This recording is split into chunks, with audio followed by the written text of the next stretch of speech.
Now we will start further coding and then you will understand the concept properly. So we write while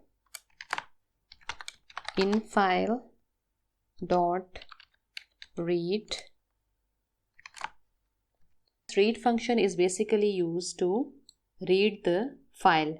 And what is the name of the file? That is student.dat. This file in dev C++ bin. So now we are going to read the file using this read function. So first of all, we will understand how is this function reading from the file, what is this function doing, and then I will let you know how we are reading and how we are doing what we wanted to do. That is to find the record of a particular student. Okay, now we have written the file read function. So before moving forward, we will revise what are the concepts so that things are very clear to us how the file read function is basically reading one record at a time from the file. So we start from the scratch for those students who have absolutely no idea what is a file read function. So what does the file read function does? It basically reads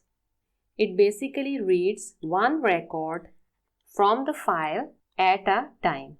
So when file read function is executed for once, so at that time the file read function reads one record.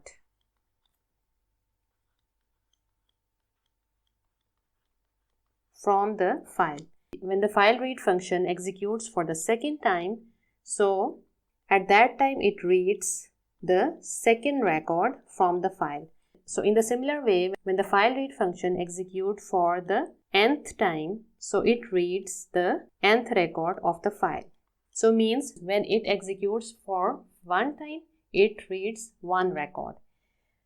So that means that when the file read function executes for one time, it reads one record at a time. So I hope you get the concept very well.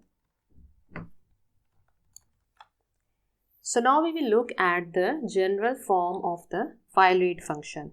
Okay, then we will see how exactly it is written in C++.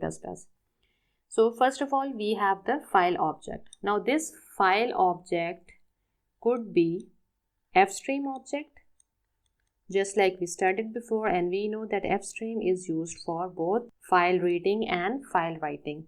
And this could also be ifstream object, because ifstream is used to read the files, but it cannot be offstream object. So file object could be fstream or ifstream.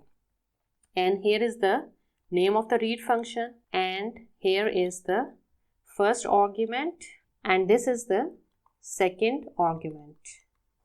So this is the first argument and this is the second argument. So the first argument is a character buffer that holds object of class. Alright, so it is a character buffer that holds object of the class. So this buffer stores either object of the class, or if we are using a structure, then that could be object of structure, and it could also be the variable of the structure. For example, we are writing some variables in the file, so at that time those variables will be used. If we are using all of the variables of the class for writing a record, then the object of class will be used. So in our case, we are using the object of the class, because we know that all the variables under private, they are used in writing the record. Okay, the first argument, that is character buffer, that holds the object of class. And the second argument basically contains the size of the structure, or you can say the size of the class. And this size of structure or size of class is basically size of one record in a file. So we will see how we can get that value. Now we move forward to see what is the exact C++ format. So this is the exact format of the file read function in C++. First of all, we have file object that could be fstream or ifstream. Then we have the name of the function. And then here we have the class object. Okay, so this class object is basically stored in a character buffer. So we know that class object is not a character buffer. So in order to convert this class object into a character buffer, we use this statement reinterpret cast that is used to convert this class object into character data type in order to store it in a character buffer. And the second one is size of student. So we know that name of our class in case of this project is student. So this is the object of our class. So we simply use the function size of, that is the built-in function, and here we provide the object of the class. So what does it do? It basically calculates the size of each record. So that means that when the file read function is used, so it reads one record at a time. Okay. Next we will look at the example that we have used in the project that we just wrote right now and how it is working. Just like I told you before that we are having the file object, that is ifstream. We name that file object as infile. So we use the infile object to call the read function. Okay, now here we can see that we have used this rather than writing student or std or something like that. So why did we use this here? Because we are using this function inside the class. So inside the class, when you write this, that means the object of the class. So we do not need to write the name of the object. We can simply write this here and we know that this is the object of the class. Now if the function is written outside the class at some other place in main, at that time we will not write this, and if the object name is std, then we will write the object name, that is std. Okay. So here the object of the class, which is this inside the class, is converted into character pointer and is stored in the character buffer.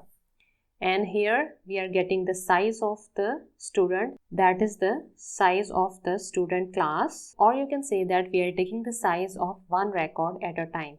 So when this function executes for once, it reads one record at the time. So I hope you understand how this function is working and what are the arguments to this function. So let's move ahead to the code and see how are we reading records from the file using this function. So now we need to read the file to find the particular roll number in the student file. So we will use it in while loop. So we write while infile.read. So that means that as long as infile will keep on reading records one by one, so we will execute the code. So for the first time it executes, that means that we are reading the first record. When for the second time this read is executed, that means that we are reading the second record, and so on till n records. So now we are reading the records of the student one by one till we read the last record of the student.